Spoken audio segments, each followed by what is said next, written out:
내가 잘못했으면 국가에서 책임지고 연대적 책임을 지는 것이 아니라 내가 저지른 책임에 대해서는 내가 책임을 지는 거기 때문에 선택을 잘해야 되겠구나. 선택하기 전에 100번, 1000번 생각하고 내가 잘하는 것과 좋아하는 것을 정확하게 분별을 해야 되겠더라고요.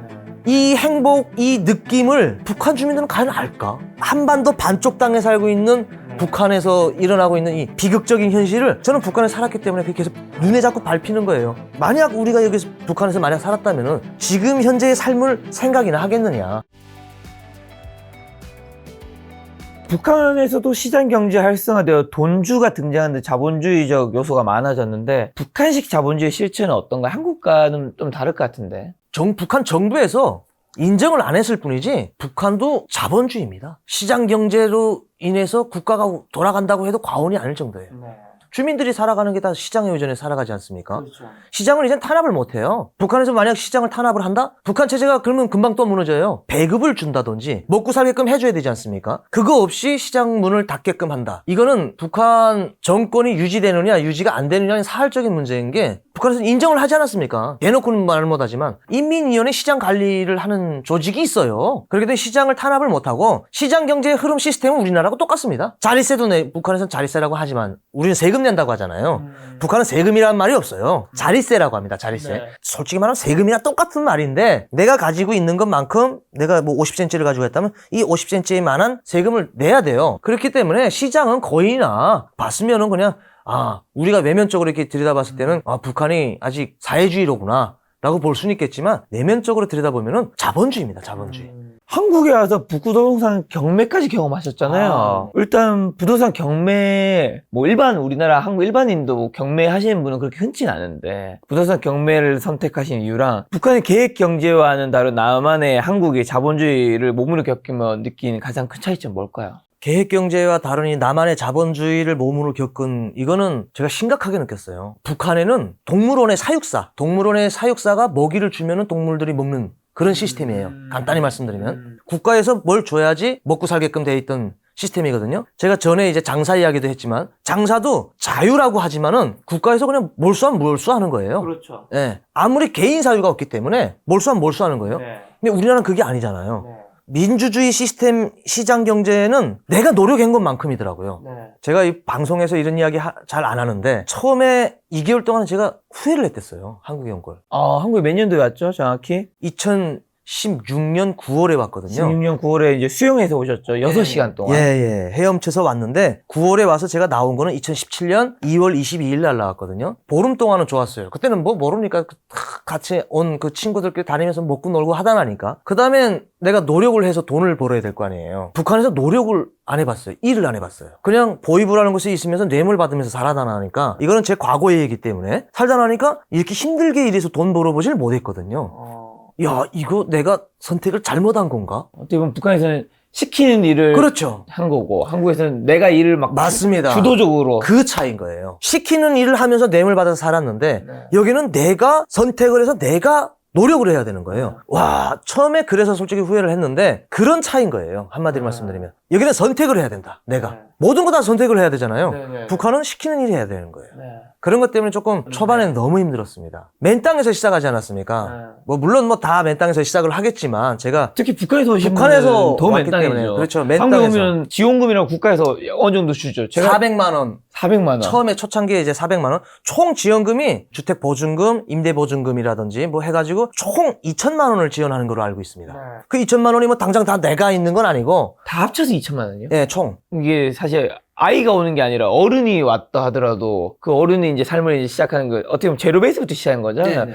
한국의 새로운 땅이니까. 근데 2천만 원. 예, 2천만 원. 그게 주택 그 보증금이라든지 임대 보증금이라든지 그것까지 도합 합쳐서 다 해서 2천만 원 정도로 알고 있습니다. 처음에 나올 때는 400만 원 주고 그 2천만 원이 많은 돈인데 솔직히 아무리 북한에서 대한민국을 안다고 해도 눈으로 보는 것과 실제 몸으로 부딪히는 것과 차이가 심하거든요. 너무 다르죠. 너무 다르거든요. 오죽했으면 제가 택시 타고 17만 원인지 쓰고 갔겠습니까? 경제적인 개념이 없어서 그러는 거예요. 지금 미쳤다고 17만 원 내고 내가 택시를 타고 가겠어요? 택시 기사님이 놀랄 정도로 거기까지 간다고요? 어디서 어디 갔길래요?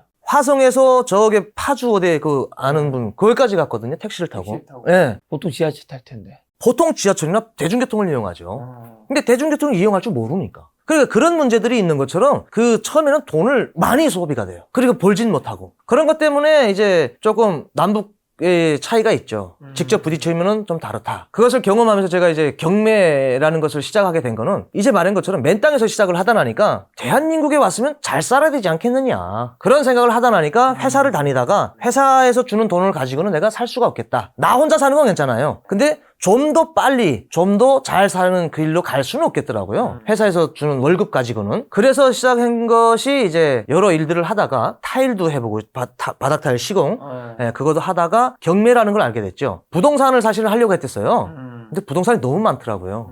그래서 야, 저 부동산은 저렇게 많은데 내가 저기서 배겨낼까? 공인중개사? 네, 공인중개사. 예. 아, 저건 아닌 것 같다라고 해가지고 알아보던 중에 경매라는 것을 알게 됐고, 그 원장님이 서울에 있는 그 전국 부동산 경매 학원이라는 원장님이 알려주겠다. 뭐 그분은 이미 뭐 성공하신 분이죠. 뭐 건물이 몇 개씩이나 되니까. 그분이 종잣돈 2천만 원 가지고 나를 1년 안에 2억을 만들어주겠다. 그리고 2억 가지고 스노우 효과를 해가지고 좀 돈이 있어야지 계속 좀 커질 거 아닙니까? 빨리빨리. 그래서 시작을 한 거예요. 그래서 지금 현재 한 5년 되거든요. 경매를 한 지. 지금에 와서 아, 이게 민주주의 국가 이 자본주의가 이래서 좋구나를 느끼고 있습니다. 네. 지금도 하고 계세요, 경매는? 아, 그렇죠. 그거는 제 직업입니다. 아. 제 직업이기 때문에 그건 넣을 수 없고요. 이 방송이나 이런 거는 부업으로 하고 있고요. 네, 제 유튜브도 그렇고 제 직업은 경매로 해가지고 하는 거지 방송인이 아니기 때문에 어느 정도 시간이 지나면 북한에서 모를 수도 있고 그리고 또 단물 빠지면 안 찾기 때문에 이건 명확한 이건 이 현실이에요. 그래서 저는 그걸 인지하고 있습니다. 아, 방송에서 안 찾아주면 아, 나 왜 안 찾아? 스트레스 받는 게 아니고 아, 이젠 단물 다 빠졌네. 이젠 내가 필요 없어졌네. 라고 생각하기 때문에 저는 내 직업인 경매를 하는 거죠. 그걸 받아들여야죠.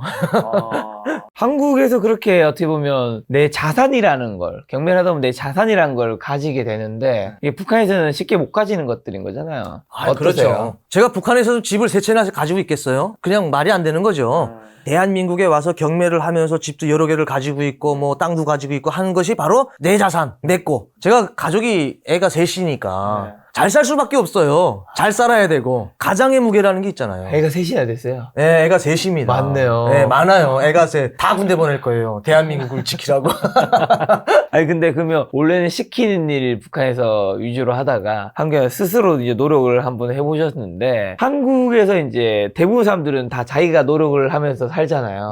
한국에서 이 열심히 사는 뭐 직장인들, 자영업자분들이 어떤 거는 와 진짜 치열하게 단다 느낀 부분도 있을 것 같고, 어떤 부분들은 아, 이런 부분들은 좀 뭔가 좀 아쉽다. 북한에서 온 나도 이 정도는 뭔가 하고 있는데, 그런 것도 있을 것 같아요. 뭔가 한국에서의 그런 일하시는 분들의 대단한 점과 좀 아쉬운 점 뭐가 있을까요, 혹시? 진짜 노력을 많이 하시는 것 같아요. 빨리빨리 민족이라고 하잖아요, 우리나라. 우리나라에 이제 많은 분들이 진짜 힘들게 일하고, 그리고 자영업 하시는 분들도 그렇고, 밤에 운전하시는 분들 제가 제일 진짜 존경스러운데, 그 큰 트럭 하시는 분들 말이에요. 맞아요. 가다가 휴게소에 잠깐 쉬고 또 운전하고 하는 거 보면은 대단한 것 같아요. 진짜. 너무 대단한 것 같아요. 근데 제가 조금 아쉽게 생각하는 거는, 이런 말을 해도 되는지 모르겠지만 최근 젊은이들이 힘든 일을 안 하려고 하는 것 같아요. 제가 바닥 타일을 했다고 했잖아요. 그 일용직을 하면서 뭐 노가다라고 하던데, 일용직을 하면서 현장에 가면 한국 젊은이들이 거의 없어요. 힘든 일은 없어요. 우리나라에서 그 많은 분들이 유튜브 댓글 달리는 거, 그런 일 문제 나오면 그래요. 북한 사람들 그만하라. 중국 사람들 그만하라. 일자리 없다. 그런 현장에는 일자리가 남아돌아요. 솔직히 말씀드리면. 힘든 일은 일자리가 남아돕니다. 그리고 북한에서 오신 분들, 그리고 중국 사람들, 공직에는 없어요, 거의. 솔직히 말씀드리면 거의 없거든요. 힘든 일을 많이 하거든요. 제가 같이 온 그 동생들이 지금 10년째 타일을 하고 있거든요. 다 중국 분들이에요.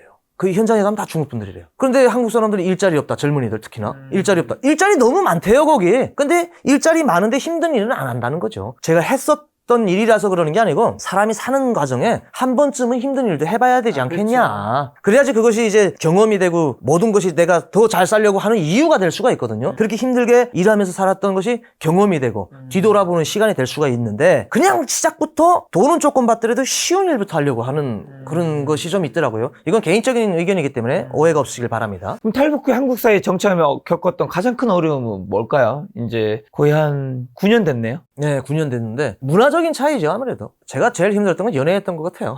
아, 연애할 때 힘들었다. 네, 이 문화가 너무 다르다 나니까 한국 여성분 만나기가 힘들더라고요. 북한은 지금은 또 많이 바뀌긴 바뀌었지만 아직 좀 가부장적이에요. 한국분을 만났는데 식당 가서 그 여자가 물도 안 따라주지 수저도 안 놔주지 하니까 거기서 조금 이렇게 트러블이 생겨가지고 그런 마찰들이 많았어요. 그래서 무슨 언어적인 문제도 있어요. 분명히 우리나라에 이제 외래어가 많잖아요. 그렇죠. 줄임말도 많고 그런 언어적인 문제도 있는데 그거는 극복하기가 참 그렇게 어렵진 않아요. 문화적인 차이가 가장 어렵더라고요. 항상 이야기하는 거는 남북관계 문제는 문화적인 차이가 좀 심하기 때문에 그것도 좀 해소할 필요가 있다. 우리 대한민국에서 살고 있는 5천만 국민도 북한의 문화를 어느 정도는 기본적인 걸 알고 있었으면 좋겠어요. 왜냐면 오해가 생길 수가 있거든요. 문화에 빠질 수 없는 게 사실 음식인데 북한에 있을 때는 음식 뭐 3가지 정도 뭐 제일 좋아하셨고 지금 한국에서는 뭐 제일 좋아하세요? 북한에서는 뭐 그냥 저희 어머니가 끓여준 이제 된장찌개 이제 냉이 넣고 하는 된장찌개. 맞습니다. 네, 그 된장찌개 제가 제일 좋아했고요. 그리고 뭐 돼지고기 볶음, 그리고 오리 철판구이 요런 쪽 좋아했어요. 저는. 한국에서는 이제 좀 다를 것 같아요. 아, 우리나라에서는 뭐 솔직히 말씀드리면 다 맛있는데 삭힌 홍어를 좋아하거든요, 제가. 네. 홍어도 맛있고 제가 의외로 치킨이나 피자를 잘 안 먹어요. 네, 그런 쪽을 좋아하고 부대찌개 좋아하고. 부대찌개 진짜 정말 좋아합니다, 제가. 예, 부대찌개 좋아하고 삭힌 홍어 좋아하고 그다음에 삼겹살이죠. 예, 뭐 삼겹살은 뭐 그냥 솔직히 매일 먹어도 질리진 않으니까요. 다른 영상에 보니까 라면도 엄청 좋아하시던데. 아, 라면은 뭐 전 국민이 다 좋아하는 것 같은데 근데 건강 때문에 안 드시는 분들이 많잖아요. 그렇죠. 저도 가끔 먹어요. 좋아는 하는데 집에 항상 라면은 배치되어 있는데 한국에서 처음 라면 맛봤을 때 어땠나요? 라면이요? 충격받았을 것 같아, 그 맛을. 솔직히 말씀드리면 북한에서 한국 라면을 먹어가지고 그 정도로 충격은 아니었는데 제가 라면 먹은 장소가 구남이에요, 구남. 우리 대한민국에 이제 탈북할 때 비행기 타고 온 게 아니고 구남 타고 왔잖아요. 이제 배에서 이제 네. 수영 와서 네네. 군함에서 이걸 건졌을 테니까. 거기서 라면 끓여줬어요? 구남에서 그 식당을 보시는 그 뭐라고 하는지 모르겠지만 주방장, 예, 요리사. 요리사라고 해야 되는지 모르겠는데 그 일병인 것 같아요. 쪽줄하나다 그러고 있더라고요. 배고프지 않냐면서 배고프다고 하니까 그때 컵라면을 딱 줬는데 아우 너무 맛있었어요. 진짜. 근데 그 맛을 지금은 솔직히 말하면 못 느끼죠. 못 느껴요. 왜냐면 그때는 딱 한국에 처음 왔을 때 또 배라는 맞아요. 여러 가지 상황적. 상황적, 환경적인 그런 게 있었거든요. 그래서 그때 그 라면 맛은 지금도 어디 가도 먹어도 그때 그 맛은 안 나거든요. 같은 라면이지만. 자, 그러면 남한에서의 삶은 좀 북한에 있을 때 어떻게 좀 다르고 한국에서 선택의 자유가 주어진다. 아까도 얘기해 주셨지만 좀 그 어떤 의미고 자유에 따른 책임의 무게를 느끼는 순간이 굉장히 많겠네요. 내가 저질러 놓은 일은 내가 책임을 지지 않습니까? 그렇죠. 예, 무슨 북한에서처럼 내가 잘못했으면 국가에서 책임지고 연대적 책임을 지는 것이 아니라 우리나라는 내가 저지른 책임에 대해서는 내가 책임을 지는 거기 때문에 그래서 그런지 모르겠는데 그것이 더 책임감이 막중한 것 같아요. 선택을 잘해야 되겠구나. 그러니까 책임지기 전에 선택이 가장 중요한 것 같아요. 맞아요. 네, 그래서 선택하기 전에 100번, 1000번 생각하고 내가 잘하는 것과 좋아하는 것을 정확하게 분별을 해야 되겠더라고요. 그리고 지금 3자녀 아버지시죠? 남한에서 출산 육아 경험하면서 가장 놀라거나 인상 깊었던 거 좀 있을까요? 뭐 북한에서 애를 놓진 않았어도 애를 놓는 주변 지인이라든가 뭐 옆집이나 이런 거 보니까. 아니, 저는 진짜 그거는 저희 막내가 지금 9개월이거든요. 이 애 키우면서 항상 느끼는 건데 야, 이거 북한 사람들 진짜 불쌍하다는 생각밖에 안 들어요. 간단한 실례로 뭐 산후조리원이고 뭐 아예 낳는 시스템 다 좋습니다. 그거 빼고 일반적으로 이야기하는 거 빼고 저는 기저귀에 놀라요. 항상. 애기 기저귀 갈아줄 때마다 제가 무슨 생각하는 줄 아세요? 야, 내 이 기저귀 때문에 대한민국에서 다시 태어나고 싶다는 생각을 할 정도입니다. 왜요? 한 번 쓰고 버리잖아요.